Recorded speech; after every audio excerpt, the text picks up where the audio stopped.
ফ্যাসিবাদী আমলের সাবেক এমপি আব্দুল্লাহ ও তার পরিবারের অপরাধের প্রতিচ্ছবি। ফ্যাসিবাদী শাসনের ছায়াতলে সাবেক এমপি আব্দুল্লাহ ও তার পরিবার রামগতিতে গড়ে তোলে এক ভয়ঙ্কর অপরাধ সাম্রাজ্য।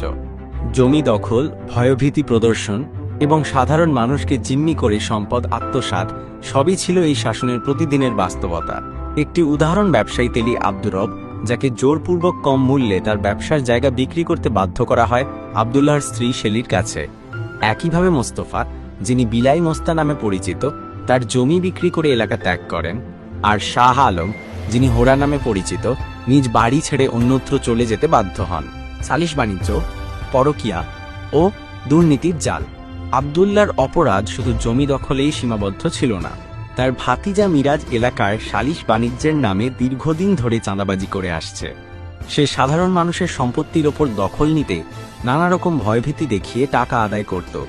একজন উপসহকারী চিকিৎসকের সঙ্গে তার স্ত্রীর পরকীয়ার ঘটনা প্রকাশ পেলে ভুক্তভোগী স্বামী যখন বিচার চান, তখন এমপি আব্দুল্লাহ ঠান্ডা মাথায় বলেন, পোলাপান মানুষ এইগুলা করে।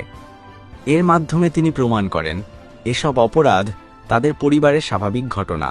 আওয়ামী ফ্যাসিবাদের ছায়াতলে অপরাধরাজ রামগতির কান্না। রামগতির মানুষ আজও স্মরণ করে সেই ভয়াল সময়কে, যখন গোপন ভোটের নামে প্রহসনের মাধ্যমে আব্দুল্লাহ এমপি হন। এই ভুয়া নির্বাচনের মাধ্যমে তার অপরাধে সরকারিভাবে ছাড়পত্র দেওয়া হয়। যারা মুখ খুলতে চেয়েছে তারা পড়েছে গায়েবী মামলার ফাঁদে। বিচারহীনতার সংস্কৃতি তাকে করেছে আরও বেপরোয়া।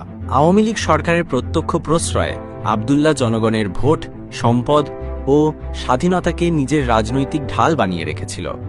ভোটাধিকার হয়ে উঠেছিল নিছক একটি প্রহসনের অংশ। ফ্যাসিবাদকে কাজে লাগিয়ে এই পরিবার তাদের অপরাধমূলক কর্মকাণ্ডকে নিয়মিত রাজনীতির রূপ দিয়েছিল। জমি দখল, প্রতারণা ও আইনের অপব্যবহার। আব্দুল্লাহর শাসনামলে জমি দখল, চাঁদাবাজি ও প্রতারণা ছিল নিত্যদিনের ঘটনা। একাধিক পরিবার আদালতের দ্বারস্থ হয়েও সুবিচার পায়নি। তিনি ও তার পরিবার নিজেদের বিত্তবৈভব বাড়াতে মানুষের শেষ সম্বলটুকুও কেড়ে নিয়েছে। এক জিম্মি সমাজে মুক্তির আর্তনাদ। রামগতির মানুষ দীর্ঘদিন ধরে আব্দুল্লাহ, তার স্ত্রী শেলি এবং ভাতিজা মিরাজের দুঃশাসনে বন্দী ছিল। তাদের অপরাধী কার্যকলাপকে কেউ চ্যালেঞ্জ করার সাহস পায়নি, কারণ প্রভাব প্রতিপত্তির বলয়ে তারা ছিল অপ্রতিরোধ্য। এখন সময় এসেছে মানুষ যেন জেগে ওঠে, এই অপরাধীদের চিহ্নিত করে এবং প্রতিবাদে সোচ্চার হয়। আওয়ামী ফ্যাসিবাদের নির্মম এই অধ্যায় যেন আর কখনো দেশের ইতিহাসে পুনরাবৃত্তি না ঘটে, এই কামনায় আজ রামগতির সাধারণ মানুষ একতাবদ্ধ হওয়ার আহ্বান জানায়। অপরাধীদের বিচারের আওতায় এনে মুক্তির সূর্য যেন আবার উদিত হয় আমাদের সমাজে।